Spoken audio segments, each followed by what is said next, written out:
Hello बच्चों, यहाँ प्रश्न है समीकरणों के युग्म को रैखिक समीकरणों के युग्म में बदल के हल कीजिए। 7x ऋण में 2y बराबर में xy बराबर दिया है, बटा में xy बराबर 5 है और 8x जोड़ में 7y बटा में xy बराबर 15 है।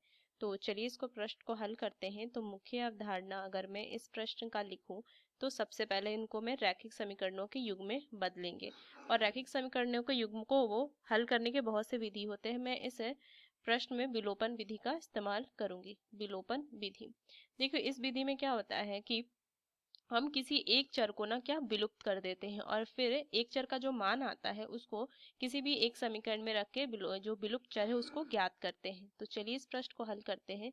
7x ऋण में 2y बराबर में दिया बटा में xy बराबर में 5 दिया है और इधर 8x जोड़ में 7y बटा में xy बराबर 15 दिया है। अगर मैं इसको अलग अलग लिख लूं तो कितना हो जाएगा, x ये x कट जाएगा, 7 बटा y आ जाएगा, माइनस में 2 बटा x आ जाएगा बराबर 15। ये मैं लिख सकती हूँ और इधर क्या हो जाएगा 8 बटा y जोड़ में 7 बटा x बराबर 15, ये मैं लिख सकती हूँ। अब यहाँ से लिखेंगे माना 1 बटा y को हम m मान लेते हैं और 1 बटा x को हम n मान लेते हैं। तो ये क्या हो जाएगा 7m ऋण में 2n बराबर 5। यहाँ से क्या आ जाएगा, इसको समीकरण 1 ले लीजिए और इधर आ जाएगा 8m जोड़ में 7n बराबर 15, इसको समीकरण 2 ले लेते हैं। अब मैं क्या करूंगी, यहाँ से किसी एक चर के गुणांक को समान करेंगे। तो अगर मैं इसको 7 से गुना कर दूं और इसको मैं 2 से गुना कर दूं तो क्या मान आ जाएगा, ये 49m माइनस में 14n, ये होगा ना माइनस में 14n और ये हो जाएगा 35 बराबर 35। और इधर मान क्या हो जाएगा, ये हो जाएगा 16m जोड़ में 14n बराबर, ये मान कितना हो जाएगा 15 गुना 30, तो ये हो जाएगा 30।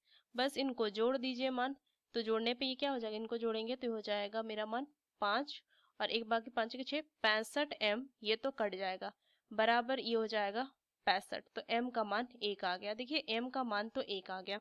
अब m का मान समीकरण 1 में रखेंगे, समीकरण 1 में रखेंगे। तो देखिए समीकरण 1 क्या था, 7m ऋण में 2n बराबर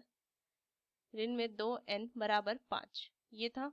तो m का मान रखिए तो कितना हो जाएगा, ऋण में 2n बराबर 5 ऋण में 7, तो ऋण में 2n बराबर ऋण में 2, तो यहाँ से n का मान 1 आ गया। अब देखिए m हमने माना था क्या, 1 बटा x, m का मान क्या बना था 1 बटा y, m का मान 1 बटा y था, तो ये हो जाएगा 1 बटा y। तो y का मान क्या हो जाएगा, y बराबर 1, y का बराबर मान 1 आ गया। उस तरीके से हमने n माना था 1 बटा x, तो ये किसके बराबर आ जाएगा, ये बराबर 1 के, तो x का मान भी 1 आ जाएगा। तो इस तरीके से मैंने x का मान और ये y का मान एक एक ज्ञात किया। तो इस मुख्य अवधारणा का इस्तेमाल करके हमने इस प्रश्न को हल किया। आशा करते हैं प्रश्न आपको समझ में आया। धन्यवाद।